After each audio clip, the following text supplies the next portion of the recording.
Esse mapa é sobre sucessão ecológica. Então, eu vou trazer para vocês conceitos chaves para entender como acontece esse processo.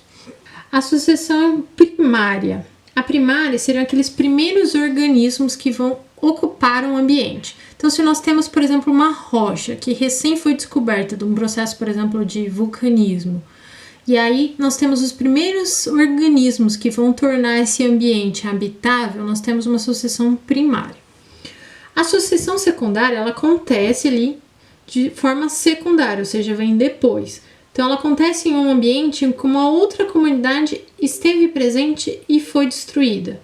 Então, quando nós temos, por exemplo, um caso de um desmatamento. Então, antes tinha uma floresta ali. Então, aquelas plantas que vão crescer naquele ambiente, elas vão ter um processo de uma sucessão secundária. Então, tinha já espécies que existiam ali, por algum motivo elas saíram daquele ambiente e aí elas vão crescer naquele ambiente num processo de sucessão secundária. A comunidade clímax seria o grau máximo de desenvolvimento de uma sucessão, tá? Por quê?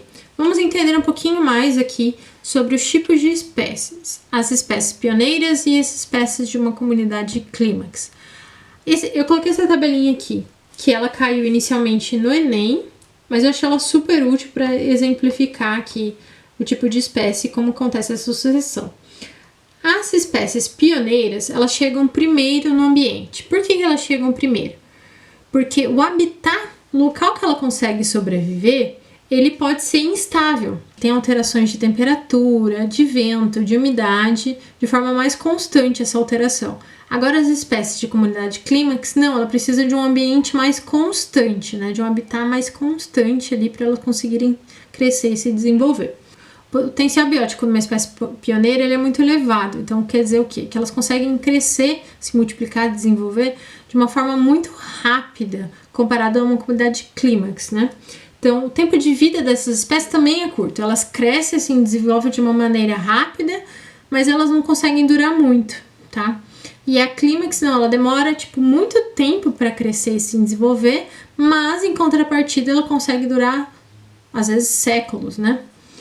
Então, e o tamanho geral das espécies pioneiras, eles são pequenos, é um tamanho pequeno, não tá, comparado, sobretudo, à espécie clímax, que nós temos, por exemplo, em espécie clímax, árvores que são gigantescas, né? Aqui nós temos um esquema. Então, quando nós temos um ambiente que tem ali o início, ele tem uma complexidade, esse verde mais escuro seria a complexidade estrutural do ambiente, e o de cima seria a variabilidade das condições. Então, no ambiente inicial que não era ocupado, nós temos uma variabilidade dessas condições, desse habitat, muito alta. E a complexidade dessa estrutura, ou seja, a quantidade de espécies que conseguem viver nesse ambiente, ele é muito baixa. Então, nesse início, nós temos o período de nudação, também chamado de migração ou excesse, que a gente tem a formação do substrato e a ocupação desse ambiente até então um pouco inóspito, né, que sem vida, por essas espécies pioneiras que vão ocupar inicialmente, fazer uma sucessão primária desse ambiente. Conforme o tempo vai passando, vai ocorrendo ali uma concorrência, uma reação dessas espécies e você vai tendo espécies intermediárias que vão ocupando esse ambiente, tá?